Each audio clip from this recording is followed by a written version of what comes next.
জুসটা এত সুন্দর স্যার, যেটা বলার মতো না। এই জুসের মধ্যে এত সুন্দর একটা ফ্লেভার দেওয়া হয়েছে, এই জুসটা আপনি খেলে কেমন হবে? আর এই জুসটা যদি আমি খেয়ে যাই না, তাহলে চির অমর হয়ে যাব, আমি কখনো মরবো না। তাহলে আপনাকে কেন খেতে দিব? এই শোন না, তোদের ফ্যামিলি বিষয়ের মধ্যে এইসব বাইরের লোক কোথা থেকে আসে? এসব কেমন ধরনের? আমি সেটা বলছি না। তুমি কি বলতে চাচ্ছ বুঝিয়ে বলো। স্যার, আমি যখন এখানে সিকিউরিটি হিসেবে এই একদম চোখ, তুমি ওর সাথে উচ্চ গলা কেন কথা বলছো? আমি ফোর্স করবো স্যার, কারণ আছে, আমি ফোর্স করার কারণ আছে, আপনাকে বলবো।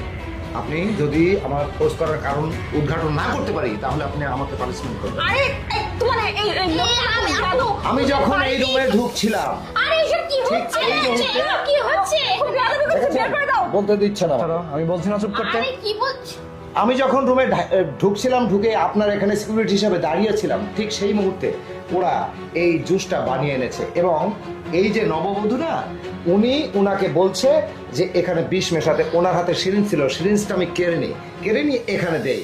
দেওয়ার পর এখানে যা দাঁড়িয়ে যাই, ওদের একটা বিশ্বাস, যেহেতু আমি বিষটা এখানেই প্রয়োগ করেছি, সুতরাং উনি আমার লোক। কিন্তু আমি যে আপনার সেপাই, তারা কিন্তু জানে না। আমি যতক্ষণ এখানে আছি আপনার কোনো ক্ষতি হতে দেবো না স্যার।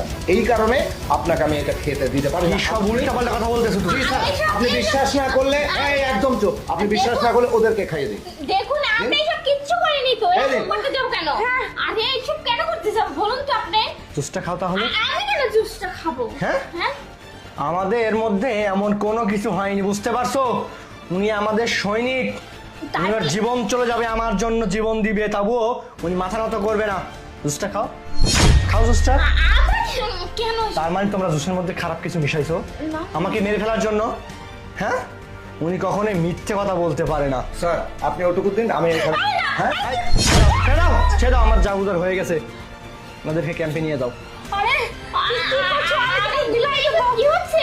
নিয়ে যাও ওনাদেরকে। আরে নতুন এসব কি হচ্ছে? আরে আমরা আপনাদের বাড়ি বেশি কথা বলে একবার খাইয়ে দেবো, চল।